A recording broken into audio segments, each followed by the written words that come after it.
Hey everybody, welcome again to Sunday Sessions with Courtenay Pollock. Hey Courtney. Hello, Heidi. Yeah. How you guys doing today? We are doing fantastic here in Powell River, and we are excited to carry on with Courtney's story because those 30 minutes go by so fast, and he's got so much to say. I know, right? And we're here to listen. Hopefully you enjoy it, because it's going to go on for a while. All right, take it away, Courtney. Thank you, Heidi. Thank you. Thanks, guys.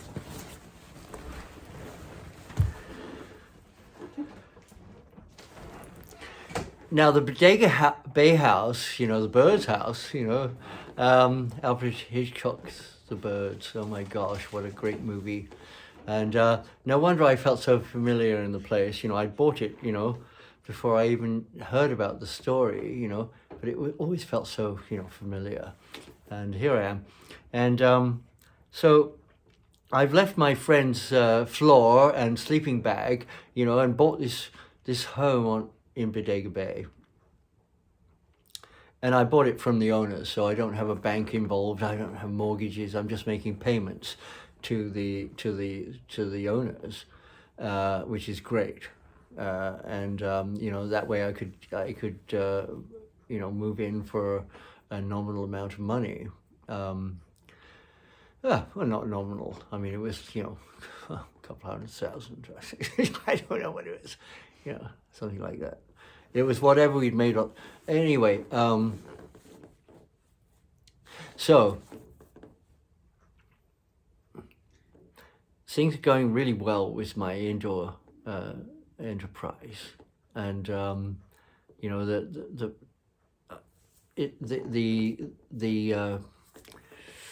the product is like better than anything that I'd experienced before, and so I have this small group of people that have high level or solid level outlets, and I don't have to be selling it. I just I give it to them and they sell it.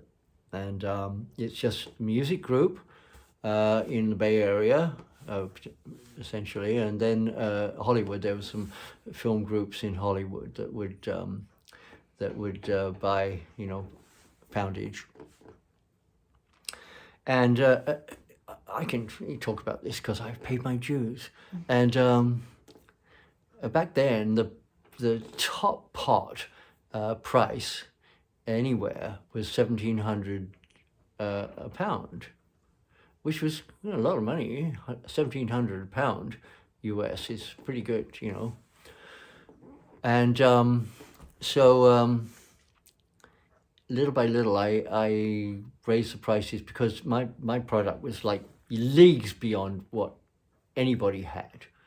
And so, eventually, we hit, I raised it up to like 22, and they were saying, no, you can't do 22, nobody, and then I went to 25, nobody will take 25, and then it went, 28, and then I put it up, 20. I eventually ended up at 4,000, and for some groups, 4,500, because they were getting, 6,000 a pound wholesale. So, 4,500 was a pretty good price for them. All they had to do was one road trip, and make, 10 pounds, $15,000. So, things are going really well. And I've got, I've got a few friends along the way, and I've set them up, because I'm making good money, but essentially it's all about, creating a really good product, for people to enjoy, to get, to bring their own inspiration along.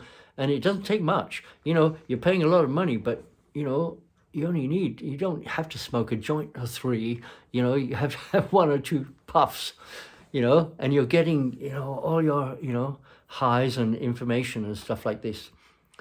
So, as I've said many times before, I really believe in pot, and as being a really benign and wonderful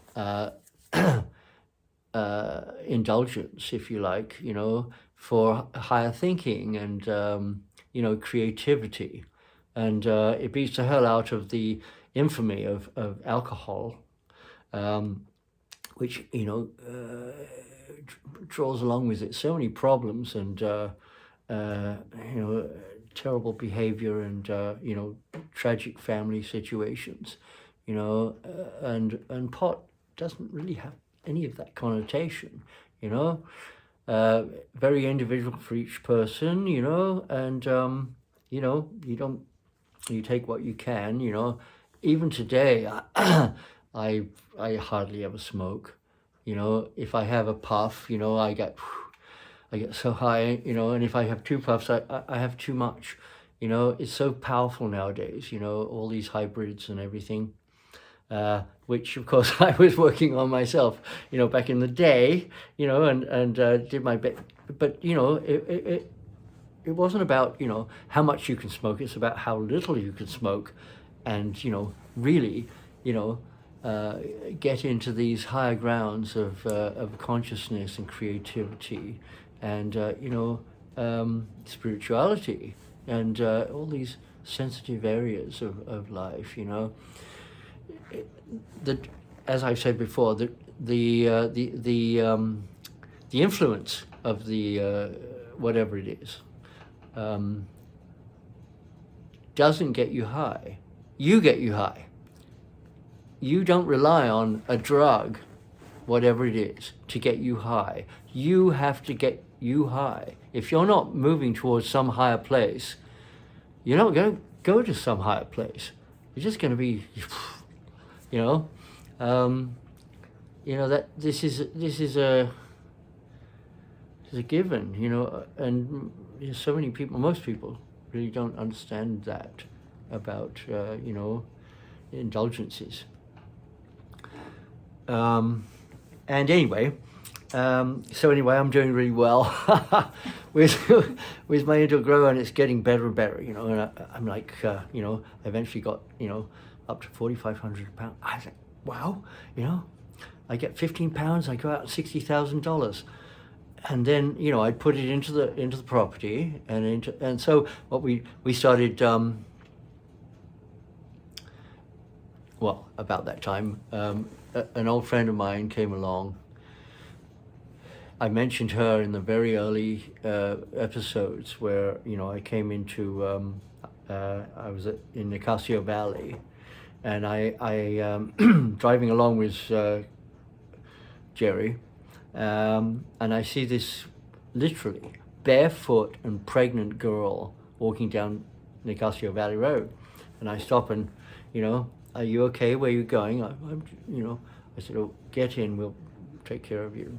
And we go to the house, and we put her up, for.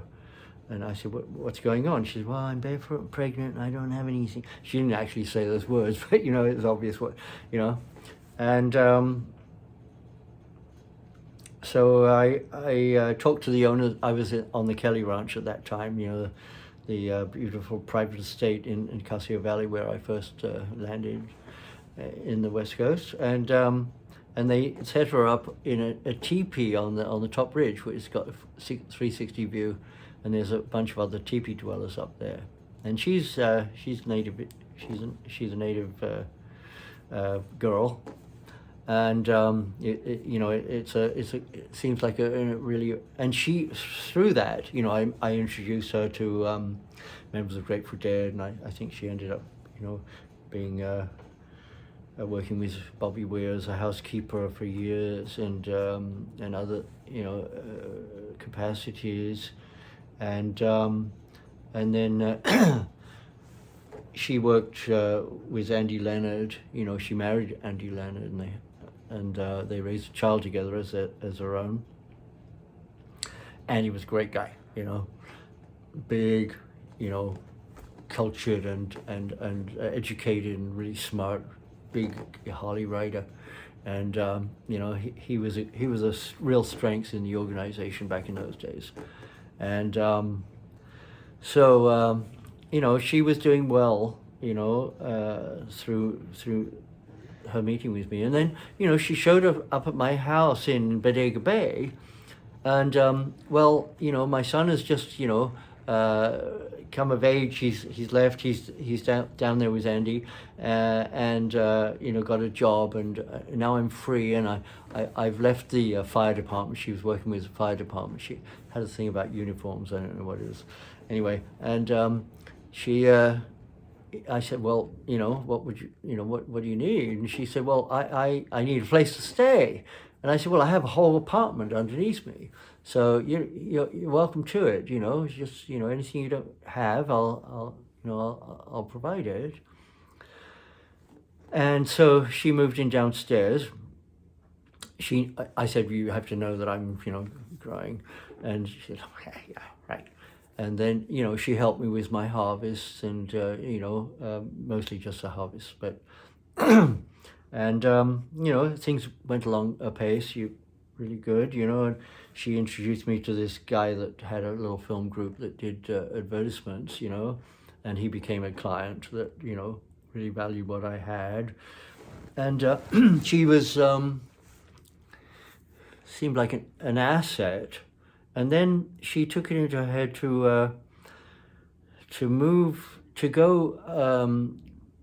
She wanted to become a park ranger, and I was like, a park ranger is kind of like a park cop, She said, I like the uniforms. I was like, no, seriously, this is a bad joke, Anyway, she went up north, and she. Started working for the Park Service, and a little while later, I'm carrying about my day and stuff like this, and she shows up. I haven't seen her in 2 months or so, and I said, well, what's going on? Where have you been? How have you been? And she says, well, I'm up north. I'm working for the Park Service. I'm like, everything. I said, I'd like to get some pot. And I said, I don't have pot for sale. You know this. I don't have pot for sale. I don't keep pot around. I have a business, and it's all handed off, and I don't keep anything. I keep a couple of buds. I hardly smoke. And she said, I'll trade you that beautiful bookcase, that I said, you can have the bookcase. I don't want anything of yours. I said, I don't have anything for you. What is this? This feels really weird. And she's like, oh, but I don't know. I just want to, a bud or two, And I said, a bud or two is probably what I've got, and I'd have to look for it. And I said, and then, this feels so awkward and weird, I don't like it. I gave her a bud. She used that bud as evidence. She had taken up with this fucking park cop, ranger, whatever, way up north, well, it's not way up. It was, I think it was Sonoma County, or Mendocino County. Anyway, they were partying. She had produced some smoke, and they're getting high, and he says, where'd you get the pot? She says, friend of mine. And he says, give me his name, where he lives, or I'll fucking turn you in.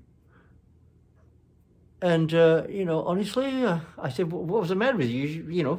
You're hanging out partying with a guy, sleeping with a guy, and he turns on you like this. Why didn't you just say, fuck off, call rape, call you on his own game, what the hell, what are you doing, Anyway, I didn't know this for sure, but I suspected. I gave her a bud. Well, yeah. Within a month, I'm, they're hammering on the door at 5 a.m, and, I'm getting busted. So, yeah. I had been at Daniel's the night before, just, visiting, and we watched a show, and, everything's wonderful. And I come back. He said, stay the night, it's really late. And I said, no, I need to get back. I should be back home. And, anyway, I was back home, and it was like really early in the morning, hammering on the door, and it's the cops. And, I've got stuff growing downstairs, and, I got busted. They come in, they storm the door.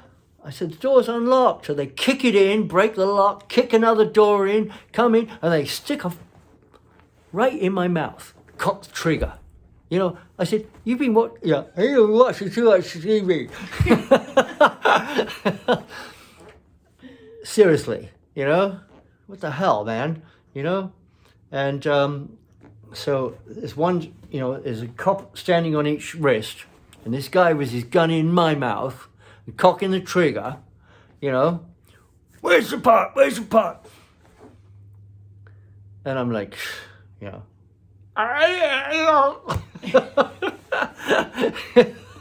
get your fucking gun out of my mouth. I said, honestly, this is a little too much, much dramatics here. It's honestly, obviously you have information, and you can smell the pot, and, it's downstairs. Go help yourself, just don't break anything. So they go down and they wreck the place, smash everything up, of course, kick in every door, break every lock, and then eventually, and they come up, and it's like, where's the money? I said, what money? I've got an enterprise going on. I'm developing my money. And, but I actually did I had 30,000 stash, and they found it. And now I'm being hauled off to jail, and, pot was illegal. It still is, actually, down in the States, apart from, a number of states, it's still illegal, it's still a class 1 drug, right up there with fucking heroin and shit, unbelievable, but it's a business, for the feds, it's a business. It's not about, how bad or good or not bad it is. It's about how much money they can make out of it. It's a business. Prison is a business in the feds. It's a big business. Big business. They want man years. They want as many as you. But anyway, down here this was California. It's California state, and they're they're going to go through due process, and I get hauled off, and I'm able to bail out, and I had $5,000 that was stashed somewhere, and I told my attorney where it was, and that was his retainer, and he got that and got me out. So I'm back at my house. Everything's smashed up, and I clean it all up, and so I'm going through due process, and I'm having an appearance, for the court of law, and there's this prosecutor, and he's saying, you're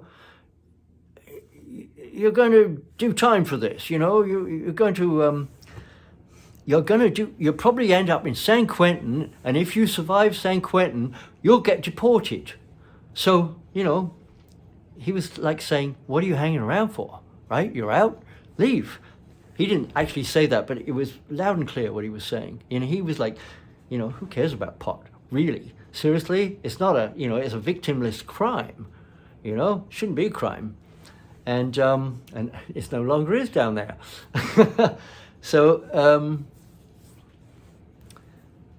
anyway, I determined that he told me, I should just scarper. So I did. I left. And I went to Oregon. I left the house. I left it to the previous owners that I was buying. They did very well out of it. They made $200,000-$300,000, and they still had the house. Anyway, all my earnings were gone there, and you know, all my risk and everything. And now, you know, I'm on the run. I'm on the lam, as they say.